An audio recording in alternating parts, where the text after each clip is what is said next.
Welcome to the Get Found Radio podcast.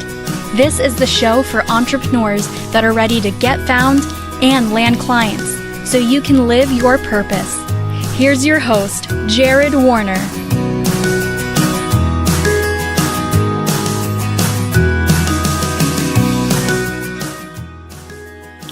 All right, Laura, welcome to Get Found Radio.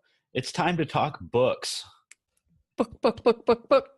All right, so listeners of this show know that we talk about all things marketing all the time. Books is one of the things we don't really talk about much, but they are essential. So one of the core components in when I work with clients and to help them, grow is to position themselves as an expert. So, in other words, I talk about all the time, you can't just get found. You have to do way more than that. A lot of people come to me because they want to get found. That's, my branding. This is Get Found Radio. But if you just get found without anything else, you're in trouble. So let's talk about what writing a book does for you as a coach, consultant, or whatever, somebody in the online world trying to ask another person for money is becoming increasingly more competitive. For sure. Yeah, you have to find a way to stand out and get someone's attention as someone who is worth trusting and being paid attention to. And so you have to have what we like to call social proof, proof of something out there from other people saying, yes, you're great, or, having other credibility indicators. And I think a book is at the top of the list for that. So if you kind of think of it as an analogy back to when you were in school, how did you know someone was an expert? It was the degrees they had. So someone who graduated from high school was further along than junior high, and someone who had a bachelor's or a master's or a PhD, those were indicators of being an expert in that field. Right. But now with entrepreneurship, it doesn't work that way. So we have to have other credibility indicators. So those could be a big social media following, that could be writing books, it could be speaking on stages, being interviewed on podcasts, great ones like yours, this one. So there are a lot of ways to prove that you know what you're talking about, prove that you're an expert, position yourself to be taken seriously, and then be able to actually have that conversation and convert people into what you're offering. And it's my belief that a book is kind of like a lead domino. There's this magic fairy dust around it. So if we can get you as a published author, especially hit bestseller on Amazon, which is not as hard as you think if you know the recipe, then you can take that and leverage it for so much more, because people just take you more seriously as an author. So they're going to be more likely to book you on shows and put you on stage and get you some traditional PR media, etc. Right. I definitely agree with that. My opinion is slightly biased because I did write a book and hit Amazon bestseller. However, let's talk about, maybe my journey before writing that book. And there was an event that you and I were both at, actually, where we first met, which was Tamara Thompson's event. Right. Serious Take It was Productions. Ultimate Stage Experience. And that was, I think it was 2016, something like that, November 2016. Yeah, I don't think I had written my first book yet. I don't know that you have, but do you remember there was somebody at the event, it was Matt Maddox, stood on stage, asked the audience of, 85 people to raise your hand if you want to write a book. Room full of entrepreneurs, almost every single hand went up. One hand didn't go up, that was mine. Not because I didn't want to write a book, but because, honestly, what qualified me to write a book, I'm not an author. I didn't have a blog. I still don't have a blog. It's just not what I can do. I write email copy. I write landing page copy. I still don't even consider myself a copywriter, but I can write copy. And for some reason, it was just not a possibility for me to write a book. Oh, his follow-up question to that was, how many people in this room have written a book?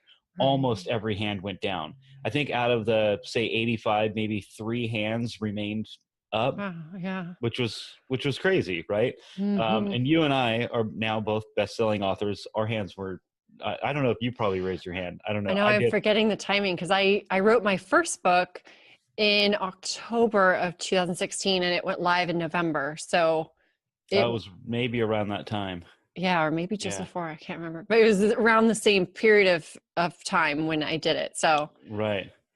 So remove the mystique around writing a book. And I believe, honestly, that's your biggest path to growth for your business, is to help the people who don't think it's possible to write a book. I was one of those listeners. Yeah. I thought, I'm not going to write a book. Would I like to? Of course, of course. Do you want your name on a book along with the title Amazon bestseller? Sure, of course. Right. Is it a possibility? Most people think no, but let's talk about that. Well, that's amazing feedback to hear from someone who's gone through my program and went from I'm not qualified to write a book to best-selling author in a very short time frame, and now you're able to use that to leverage for more. So I love hearing that feedback on your thoughts. And I think that the magic around books is amazing because people take it so seriously. So people externally, in the external world, take it so seriously that we can really use it to leverage it more than I think that the costs go into actually creating it. But on the flip side, that magic can also scare us away from taking it on ourselves, because we also give it this magic fairy dust around it, and we psych ourselves out of it and say, who am I to write a book? I'm not expert enough. I don't have a degree. I don't have a whatever. And we start to kind of talk ourselves out of it. But what I think, my perspective is, if you think about a book as just another medium to convey information, and the information you're going to convey is stuff it's stuff you're talking about all the time in your business already. So if you're comfortable doing Facebook Lives, you're comfortable doing video tutorials, if you're comfortable working in a community group and coaching people one-on-one, if you're comfortable writing a blog, all these things are ways of communicating your information, your message. Just because it's in a different form, in just like a long giant PDF file, doesn't make it different. It shouldn't be as scary. So I like to coach people to think, if you could write 15 blog posts, you could write a book. Because literally a blog post is, good length, and you put 15 of them together, and that's about the length of a book. And with these days with self-publishing, you can choose yourself. You can choose, I'm an author. You don't have to wait to be tapped on the shoulder anymore like you had to in the past. Awesome. Yeah. Let's talk about that part of it real quick, the self-publishing aspect. Because, when I went through the process of writing a book, I had people reaching out to me asking like, who's my agent and, things like that. And, one guy was like, I'm struggling to find an agent. It's really been a difficult process. It's super expensive. I just can't come up with all the money. And then there's all these requirements. And I was like, it's free to publish the book on Amazon, right? And then he was like, do they give you a bunch of books? I'm like, okay, well, no. They're not going to hand you a bunch of books, and it's neither is a traditional publisher. You're paying for that one way or another. Totally. So let's talk about that process. Yeah. So full disclosure, I have not done a traditionally published book, and I'm not sure I ever will, because the feedback I've gotten from all the people who have done traditionally published books, and many of whom are now doing self-published instead. For one, Chris Ducker, if you guys know Chris Ducker, he's a big player in the entrepreneurial space. He did a traditional published book, and then he just did a self-published, and he likes self-published so much more. He's like, I'm just going to keep doing this.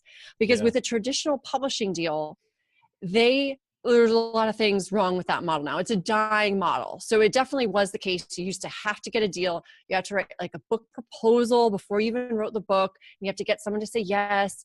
And then they had to be really behind you, and it takes tons of money to get you on big platforms, like the news and TV stations. If you want to get your book into bookstores, they need the right connections. You actually have to often pay to actually have your book, on like the book ends where people actually will run into it instead of just buried among, the thousands of other books in the store. So you used to have someone who specialized in that to even have a prayer's chance of having a book. But now you can create a KDP account, Kindle Direct Publishing, kdp.amazon.com. And for free, you can create a login. And once you've got your book file done, you can upload it. You can upload your image for the cover. You can upload the description of the copy of what your book is. You can pick your own keywords, pick your own categories, and make it live completely for free, at least no upfront costs. The way that they make their money, you might be wondering, is they take a portion of the sales, which I love because then I don't have to pay any money out of my pocket up front. They only make money if I'm also making money. And Amazon is the huge, ginormous monster website in the world. According to some sources, it's number 8 most visited in the United States, number like 10 in the world. I mean, this is a huge platform. If you're not being found, you're missing out on another target audience location. Totally. And it's, I think it was always going to happen this way. Like everything has gone self-publishing, videos, direct to consumer. Everything is podcasts, videos, like you can create your own media. I'm connected to somebody on Twitter, and she was like having a debate with somebody about whether she could become a news anchor because she has tattoos and has a tattoo on her hand. And somebody was like, oh, there goes your dream. And so I chimed in and said, hey, by the way, she has like 200,000 followers on Instagram, which I don't have an account, but she has like 200,000 followers on Instagram. And I'm like, that you can create your own. You already are. Like you are an influencer. There's a lot of people who don't have that level of influence. Start covering your own stories. You're in there. And she was like, nice. For sure. I mean, that's the direction that it's going. So if you wanted to be on quote TV or in movies, you used to have to get a very small number of influencers, let's say 15 decision makers in all of Hollywood, to say yes to you. But now you can go onto YouTube, start creating videos. You can create them on Instagram. Instagram TV just came out, IGTV. You saw me make a post Laura's about that on Facebook. Over IGTV. Yeah, I'm an early adopter. But, Facebook Lives, you can just create your own show. I even know people who would never have a chance in traditional Hollywood to have their own TV show. And now they have a TV show on Facebook Watch. Right. So there are just so many more opportunities. And it's the same thing when it comes to the written word. So you don't have to eliminate yourself just because of sort of past traditional brainwashed conditioning that you need a quote agent or a publisher to do it. Oh, one thing I wanted to also add on the note of why a traditional publisher isn't as great anymore. So oftentimes, or I shouldn't even say often, most of the time, they won't even take you these days unless you already have a huge audience, because they don't want to shell out the money to market you and promote you. And it takes a ton of marketing and budget and ads to get you in front of enough people to actually get some traction. I mean, there are a lot of books out there. So unless you already have a ginormous platform, they're not going to take you. So if we're just talking about normal entrepreneurs and small business owners, you may have a good little niche following, but it's not like on this major scale. So they're not going to even look at you. Or if they do, you're going to be actually shelling a lot of money for your own marketing. I have from 2 people who got a deal, they told me as a part of their contract, they were required to buy thousands of copies of their own book. Yeah. So this one girl got a traditional publishing deal, and as a part of the contract, she had to buy 5,000 physical copies of her own book as a part of the contract. I'm sorry, but I have no interest in having 5,000 copies in my garage that I'm now responsible for selling or just eating the cost and giving it away. So to me, I just don't see the value in that. Totally. That's crazy. And they're not doing anything to market her either. So it's like, what, did you just get the deal just so you could say, I got a deal? I don't know. I don't really think that it's worth it. Yeah, I think that's definitely going to be a dying model. And it's interesting that they're still snooty as they're dying. Right. Yeah. They're so grasping. The last one that was like that, that was kind of uppity on their downfall was Blockbuster. Some people listening might not even know what Blockbuster is. I mean, they had a chance to buy Netflix, by the way, and turned them down. Blockbuster had a chance to buy Netflix. Turned them down. Not interested. They were making billions in late fees. Or they Wow. want to why would they want to do that? No late fees, keep it as long as you want. A huge part of their earnings was that. So things change, and this one changing is mega for you, the listener, because you can take control, just like everything else in your business that you've probably already taken control of. Your website design, maybe there's a lot of tools for that, video creation, producing podcasts, blogs, everything. Like, as business owners and entrepreneurs in 2018 and beyond, we have full control to do whatever we want, books included. Yeah. And I think right now is such a golden age time because not everyone has figured it out yet. So while a lot of people who aren't listening to this podcast are still intimidated and scared and see it as this magical thing that they'll never do, or maybe they're sitting around waiting for someone to tap them on the shoulder, you can jump in, take action, get your book out, and take advantage of the fairy dust that's around it that helps lead you to even more opportunities and just be positioned as an expert. And even you just shared with me the other day that your book wasn't even done. It was while you were still writing it, people started reaching out to you for opportunities to interview you and have you speaking and all these things. So these results can start happening even while you share that you're writing it. Oh yeah. And if you're promoting your book properly, you promote it from idea to when you commit to getting feedback on your title, getting feedback on the cover. I think nothing got more traction than getting feedback on the cover. People want to give their opinion on what your cover is going to be. And by the way, it actually shaped my opinion. I was not even going to post because I was dead set on one cover, but it got almost no votes. And I'm like, you know what? I've got to listen to people. Yeah. I've got to pay attention and listen. And I'm not really one to listen very well. I'm pretty headstrong. Yeah, I'm pretty headstrong and self-confident. Like, I don't really care. Like, I have my agenda and I'm like marching forward. I'm going to do my thing. But that was like overwhelming feedback. And so I did make some changes. I did make some adjustments. And I ultimately went with a version of the cover that got an overwhelming majority of votes. But in doing so, promoted me, my book, my social status or whatever increased, because you're doing what a lot of people internally wish that they could do. Absolutely. They wish that they could write a book. And a lot of people told me that, I wish I could do that. And it's like, I've never written a book before. I don't even have a blog post. So let's talk about ways that you can write without writing. Because I could do a lot of things. There's other ways to write a book without actually writing. Yeah. So if you're someone that's more comfortable speaking out your thoughts, then you can do that, I would say, multiple ways. Let's say 3 ways. So number one, you could just pick up your phone and hit the voice memo. I think every phone, doesn't matter what brand, has some kind of recording device in there. Hit record and just speak out your thoughts. Then you can take that and have it transcribed. You can use, my favorite one I'll say is Trint.com, TRINT.com. It is $15 per audio hour.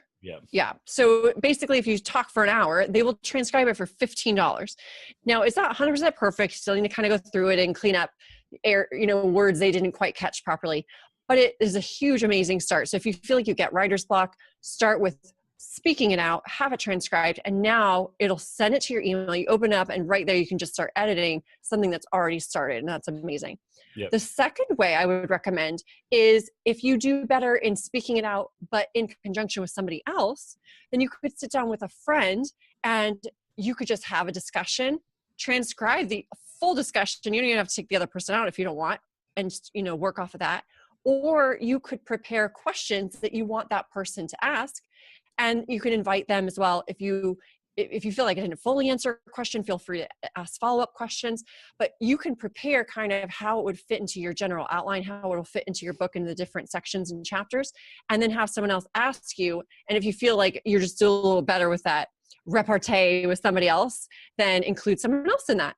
And then the third way is if you use Google Docs in Google Chrome, there's a little feature in the menu bar where you can actually speak out loud, and as you speak, it will type it out on the screen. Yep. Now that also is not perfect. So you have to do some cleaning up. Though. Yeah, it's not bad. I mean, and it's a good, start. Yeah. So, if you don't want to do the whole transcription route, you can just talk it out and have it kind of pop out right in front of you and then go back and edit it that way. I personally don't recommend writing your entire book in Google Docs. So we can go down that path if we want to talk about Scrivener, which is my favorite platform. But it can be a great place to start, especially if you just feel like you're getting those writing mental blocks, just to speak it out. Definitely. And let's speak to the people who say, that's great, heard all that. They understand that, a book will elevate you. It will prove that you're an expert. They understand that they don't have to be a writer, so they can talk. They're like, that's all good. We've got them there. The last thing would be the people who don't think that they actually have a book in them. I want to talk to those people. So if you have a program that you take people through, you have a book, right? If you have a process at all for how you conduct business, your belief system around whatever it is that you ask people to give you money for, you have a book. Yeah, I love that, the way that you phrase that question, because people ask me also, I have a bunch of ideas. What should I write my book about? And my answer is always, if you are a business owner, then write the book that's going to position yourself to make more sales of the products and services you already have. Yeah. So what is the best way to sell an amazing course you have is to actually repurpose parts of that content that is already created and present it in a book way. Now, you might be thinking, well, if I give away all my secrets, then why would they buy the course? Well, a book is static. It's two-dimensional. There's no interaction with you. There's no video. So they're still going to be like, wow, this person knows what they're talking about. And if they want to take the next step, now they know that you've got a course, because you can also mention it inside of the book. So now when they see you as an authority, they're going to come and see, well, what other offerings do you have that I can go deeper on? So I really recommend, don't stress out if you don't have some crazy homeless to $6 billion story. Just think about, how can you help yourself 3 steps ago, 3 months ago? Write the book that you wish you had as you went and learned the things that you now know. And you are expertly positioned to do so, even more so, I would argue, than someone further ahead than you. So don't feel like you have to wait until you're at level 100 to write a book. If you're at level 25, you have amazing, helpful insights to help someone who's at level 19. One quote that I heard somebody say was, to a third grader, the fifth grader is king. Yes, so true. If you're a fifth grader, find the third graders. On that note, I can give you another really amazing example. That's so great you said that. My first company that worked, because I have some silly things that didn't work out. My first company that worked is the tutoring and test prep company. And what we found was that we were primarily helping high school students. We found that tutors who were college students did an incredibly amazing job at connecting with high school students, far better than adults. So we didn't have a pure age discrimination, because that's not legal, but we would advertise at colleges and we would try to get in front of college students, because we just love working with them. One, they would work for cheaper than someone who is, a 50-year-old experienced teacher or something.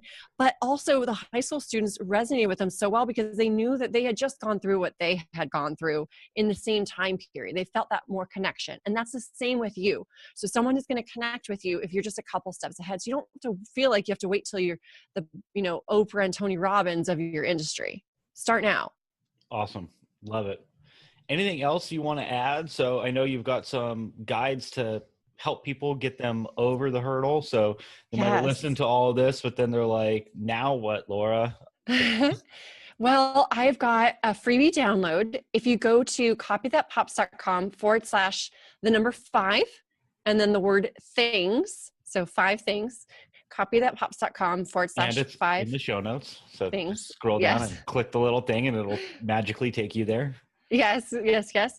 So that is a quick win. It's a 2-page PDF, and it gives you a quick overview of 5 things you really want to make sure that you've got put together so that you can hit bestseller on Amazon. And then the other thing I would really invite you to do is to join my Facebook community, because these days there's so many funnels, and you I'm sure talk about this all the time. There's all this automation and this talk of scaling and never interacting with the customer. Right. I'm someone who, I have a background in teaching. I'm a extrovert. I like people. I want to actually interact and help them. So I have a free Facebook group. It's called the Bestselling Author Posse. And Jared is in it, so you can see him in there too. Tag me, say hello. Yes. So if you go to copythatpops.com/Facebook, really easy, and that will redirect you over there. And there's 3 simple little questions asked, so make sure you're not like a bot or whatever. And then I will let you in. And that's a great place to get started to kind of get to know me more, to see the community and get engaged, ask questions, have them answered. Now, of course, I have paid options too, but if you want more information, you can just reach out. I won't like pitch them. Let's talk about real quick in closing what Sure. having a book has meant to your business. Oh, so much. The first thing that I would share is internal confidence, to be honest with you.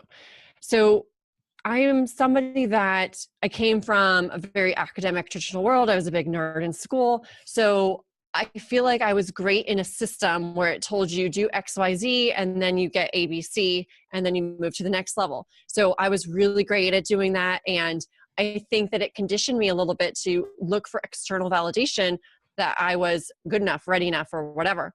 By writing a book, during the process, I was like, dang, I actually do know a lot about this stuff. It kind of reinforces to your own self when you take on the project, like, I know my stuff. Yeah. And I'll totally agree with that, by the way. Yeah. We take it for granted sometimes just how much we really don't know and how far we've come.